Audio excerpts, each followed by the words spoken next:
دور حاضرہ میں ہمارا معاشرہ اس نہج پر پہنچ چکا ہے کہ جہاں لوگ یہ پوچھنے پر مجبور ہو گئے ہیں کہ آیا اس زمین پر کوئی اچھائی اور بھلائی بھی دیکھنے کو مل سکتی ہے؟ ایسے دور میں حقیقی اطمینان کیسے حاصل کیا جائے؟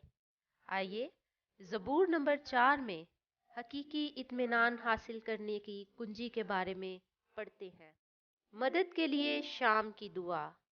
زبور نمبر 4۔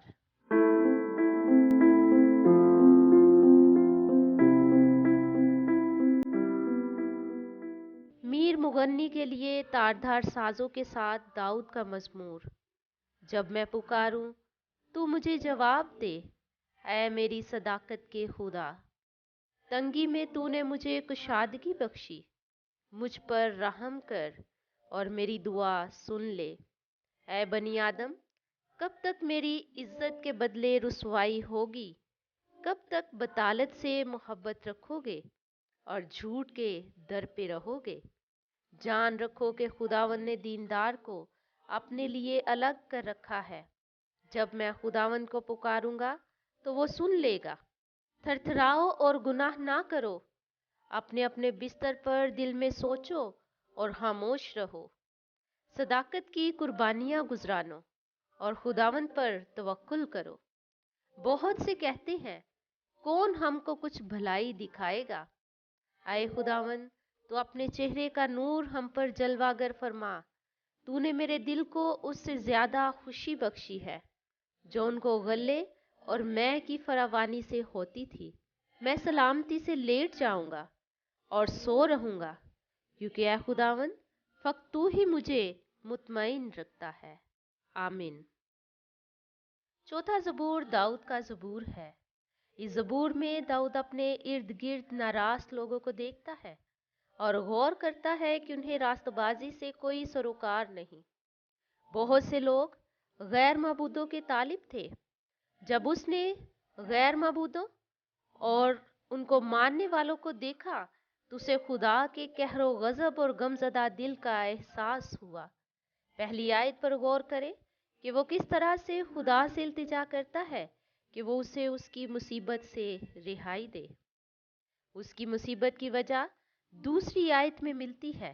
اس نے اپنے دور کے لوگوں کو عزت کو رسوائی میں بدلتے دیکھا۔ وہ فریب زدہ ہو کر غیر معبودوں کے طالب تھے۔ زبور نویس یہاں پر نوحہ کنا ہے کہ لوگ خدا کی طرف اپنی پشت پھیرتے ہیں اور ان لوگوں کو حقیر جانتے ہیں جو خدا کی تعظیم کرتے ہیں۔ کسی بھی ایسی صورت میں داؤد غم زدہ ہوتا ہے کیونکہ خدا اور اس کی راہوں کو اس ملک میں حقیر سمجھا جا رہا تھا۔ خداوند کی طرف رجوع لانے کی بنسبت اس دور کے لوگ فریب اور وہموں میں مبتلا تھے اور جھوٹے معبودوں کی پیروی کرنا پسند کرتے تھے۔ ایسے حالات اور تعلیمات سے کوئی امید حاصل نہیں ہوتی تھی، لیکن پھر بھی لوگ اس کی طرف راغب ہو رہے تھے۔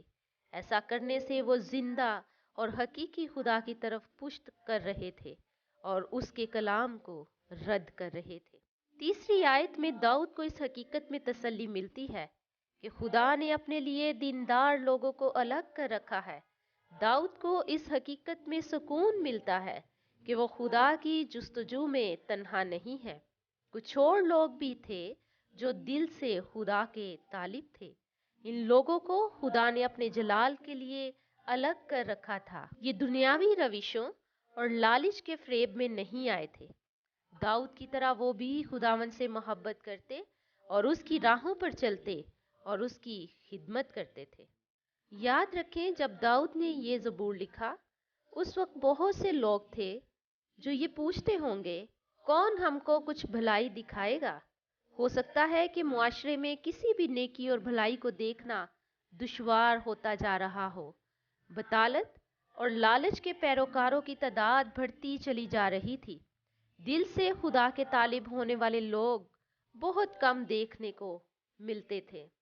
ہو سکتا ہے کہ اس دور کی برائیوں نے خدا کی شریعت کو لوگوں کی نظروں سے اوجھل کر دیا ہو اور لوگوں نے یہ پوچھنا شروع کر دیا ہو کہ اس سرزمین پر کوئی بھلائی دیکھنے کو مل سکتی ہے۔ لیکن داؤد کی زندگی پر غور کریں کہ وہ ایسے دور میں بھی کس قدر حالت اطمینان میں تھا۔ خدا کے ساتھ مضبوط رشتہ ہی اس شادمانی اور اطمینان کی وجہ تھی۔ اس نے 8ویں آیت میں اپنے قارئین کو بتایا کہ وہ لیٹ کر آرام سے سو سکتا ہے کیونکہ خدا ہی اس کا محافظ اور نگہبان ہے۔ داؤد کو اپنے معاشرے کی حالت پر بڑا دکھ تھا۔ اس کا دل پریشان تھا کیونکہ برے لوگوں کی تعداد میں اضافہ ہوتا ہوا چلا جا رہا تھا۔ راست باز لوگوں کا تمسخر اڑایا جاتا تھا اور اس کا معاشرہ بھی اس نہج پر پہنچ چکا تھا جہاں لوگ یہ پوچھنے پر مجبور ہو گئے تھے کہ آیا اس زمین پر کوئی اچھائی اور بھلائی بھی دیکھنے کو مل سکتی ہے۔ داؤد کو اس حقیقت سے سکون اور تسلی ملی کہ خدا نے اپنے لوگوں کو الگ کر رکھا ہے جو واقعی اس کے لوگ ہیں۔ داؤد ہمیں بتاتا ہے کہ جب ہم اپنے ارد گرد برائی کو دیکھیں تو ہم خدا کے حضور جھک جائیں اور اس پر توکل اور بھروسے کا دامن ہاتھ سے نہ چھوڑیں۔ دنیوی روشوں اور راہوں کو موقع نہ دیں کہ وہ ہماری سوچ و فکر پر اثر انداز ہوں۔ نہ ہی برے قسم کے مرد و زن کسی طور پر ہماری زندگی کو متاثر کرے۔ نا امید ہو کر بے دل ہونے کی بجائے خداوند پر توکل اور بھروسہ کرنا جاری رکھیں اور وہی کرتے رہیں جو خدا کی نظر میں راست اور درست ہے۔ لازم ہے کہ ہم تاریکی کے درمیان سچائی کی شمع بن کر جلتے اور چمکتے رہیں۔ کبھی موقع نہ دیں کہ آپ کی راست بازی گناہ اور برے رویوں سے ناپاک ہو۔ آج چونکہ ہمارا معاشرہ بھی ایسی نہج پر پہنچ چکا ہے جہاں اچھائی اور برائی دیکھنے میں کم ملتی ہے، تو آئیے ہم بھی زبور نویس کی طرح ایسے دور میں اپنے خدا کے حضور جھک جائیں اور خداوند سے کہیں کہ اے خداوند تو ہی اپنے لوگوں کا محافظ ہو۔ مکمل طور پر اپنے خداوند پر توکل کریں اور بھروسہ کرنا شروع کریں کیونکہ زبور نویس اس قدر حالت اطمینان میں تھا کیونکہ وہ خدا پر اپنا بھروسہ رکھتا ہے اور خدا کے ساتھ مضبوط رشتہ ہی اس کی شادمانی اور اطمینان کی وجہ تھی۔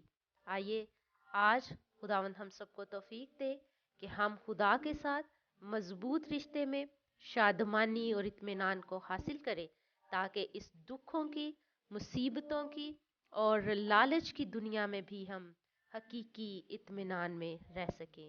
خدا ہمیں فضل بخشے کہ ہم اس برائی کے دور میں بھی خداوند کے نام کو جلال دے سکیں اور اسی پر امید رکھیں۔ آئیے خداوند سے درخواست کریں کہ خواہ کچھ بھی ہو ہمیں خدا یہ توفیق دے کہ ہم خدا کے حضور راست اور وفادار رہیں تاکہ ہم حقیقی خوشی کو حاصل کر سکیں۔ مسیح خداوند کے نام سے آمین۔